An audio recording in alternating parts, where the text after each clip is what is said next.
شعر کہنا محض ایک ذریعہ ہے، اور اس ذریعے کا انتخاب بھی میں نے بہت سوچ سمجھ کر نہیں کیا، بلکہ مجھ سے کروا دیا گیا ہے۔ آپ کے ہاتھ میں موجود یہ صفحات میرے اپنے شعوری اور قلبی ارتقاء کا احوال ہیں۔ اس کتاب میں موجود ساری شاعری اکتوبر 2020 سے لے کر فروری 2021 تک کی گئی ہے۔ گویا تخلیقی اعتبار سے یہ میری پہلی کتاب قلب و آگہی ہی کا تسلسل ہے۔ جو احباب یہ جانتے ہیں کہ قلب و آگہی کیسے وجود پذیر ہوئی، وہ اس نقطے کو بخوبی سمجھ سکتے ہیں۔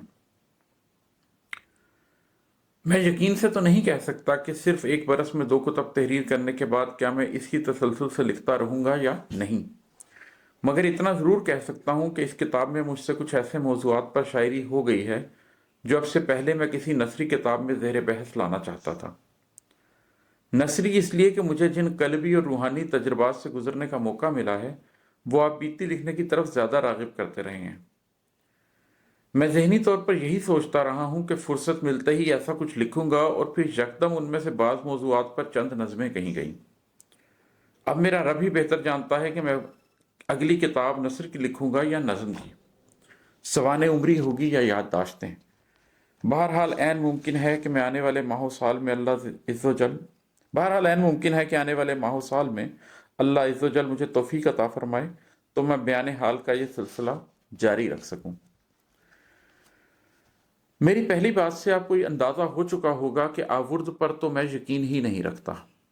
میں نے جو بھی اور جب بھی لکھا ہے آمد ہی کے نتیجے میں لکھا ہے۔ اسی کو میں حقیقی معنی میں شاعری تسلیم کرتا ہوں۔ شعر کی جب آمد ہوتی ہے تو شاعر کو خود بھی معلوم نہیں ہوتا کہ وہ کیا لکھ رہا ہے۔ ظاہری طور پر یہی محسوس ہوتا ہے کہ یہ مضامین غیب سے خیال میں آتے ہیں۔ یہی وجہ ہے کہ اکثر شعراء آمد کو نزول بھی کہہ دیتے ہیں، مگر در حقیقت یہ بات اتنی آسانی سے ختم نہیں ہوتی۔ میرا تجربہ یہی رہا ہے کہ انسان کا لاشعور اس کے شعور سے کہیں پہلے علوم، مشاہدات اور معاملات کی تہوں تک رسائی حاصل کر لیتا ہے۔ انسان کو شعوری طور پر ادراک ہی نہیں ہوتا اور لاشعور بہت سی بنت کر چکا ہوتا ہے۔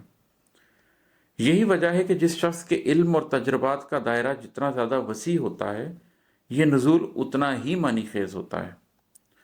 جب انسان کے لاشعور کا ارتقاء ہوتا ہے تو لاشعور اس وقت تحت الشعور میں چھپے موتی بھی قلب کی تہ سے نکال لاتا ہے، اور ایسے میں جب لاشعور اپنی پوری قوت سے ان سوچوں اور احساسات کو قلم کی نظر کرتا ہے تو شعور اس لمحے لاشعور اور قلم کے درمیان ربط باندھنے کے اور کچھ نہیں کر سکتا۔